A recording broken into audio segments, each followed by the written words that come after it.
There's only one problem with being a puppet master, and that is your hands are tied up doing all the manipulating. So you can't defend yourself against some bratty little kid who sneaks up on the world stage and kicks the stool out from under you. Just ask Vladimir Putin, who was just humiliated by President Zelensky in what is the Ukrainian equivalent of bombing Pearl Harbor.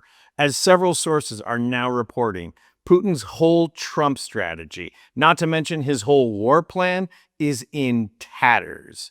Here's what Adam Kinzinger had to say. Yeah, look, this is a huge deal.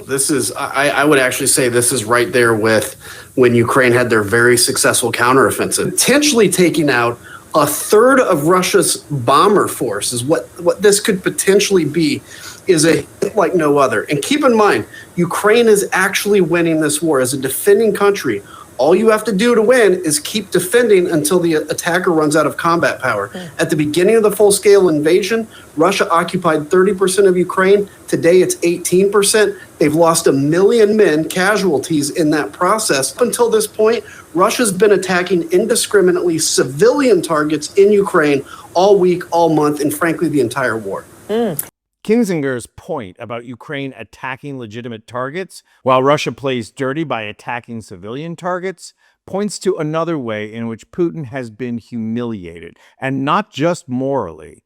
By attacking only military targets, Zelensky and Ukraine wisely refrain from giving the Russian people motivation to want to continue this war. People like Putin and Trump think they are so tough when they murder innocent civilians. But leaders like Zelensky understand that if you fall into a tit-for-tat retaliatory approach, you just give people cause to want to fight harder. 1 million Russian soldiers are dead. Blow up a couple of Russian cities, though, and the Russian people will rally. Humiliate the military, and the Russian people start saying, why are we doing this? But there's another reason why this attack has just shredded Putin's Trump strategy. Admiral James Stavridis explained. Final thought for you as I watch this, as a former Supreme Allied Commander of NATO, people ask me a lot, hey, do we really want to take Ukraine into the alliance? When this war is over, this is going to be a country manufacturing 2 million, maybe 3 million drones a year. They'll have the most highly blooded, motivated military force on the continent. Do we want them on Team NATO? Man, I do. So what the Admiral is talking about is this one attack just completely changed the image of Ukraine and why the U.S. should support it. Before, the image was the poor little country standing up to the big Russian bear, and we should be the big brother that stands up for them. Now, it's the country who knows how to shred this overrated, old-fashioned, ill-trained army whose tactics of just sending more bodies and more equipment hasn't changed since World War I. Kinzinger adds another reason why the U.S. should be supporting Ukraine. I would love to see the United States once again support our allies and go against, not just Russia, by the way.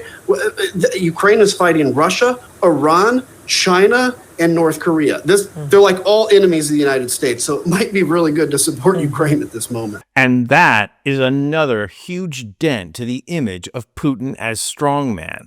We know he already went begging to North Korea for troops, but now he's out there begging to China and Iran to bail him out from his military mistake. This is leaving us all to ask, how many more human lives must be lost in order for this petty little man to save his rat-like face? And my apologies to the rats of this world. Putin is already failing by comparison to Zelensky. This bold sneak attack, requiring stealth, secrecy, technological superiority, tactical superiority, and logistical brilliance, just made Putin look like the old Soviet putz that he is. And of course, the other knockout blow to Putin's tough guy image is that peace talks in Turkey just took a humiliating turn for Putin. It's almost like Zelensky is coming to the table with more cards now. And Putin, who decided to forego coming these peace talks, it now looks like he has a permanent reason not to. The whole world knows that Zelensky is smarter, braver, and bolder than Putin could ever hoped to be. But another of Kinzinger's observations is really the nail in the coffin for Putin's image. Watch. Keep in mind in this process, we're going to see. So Ukraine is going to see how Russia responds to this. They've seen how Russia does or does not, in this case, does not defend their military bases, and they're going to adjust from that. There may be more, there likely could be many more attacks like this, kind of on the perch, ready to go in Russia.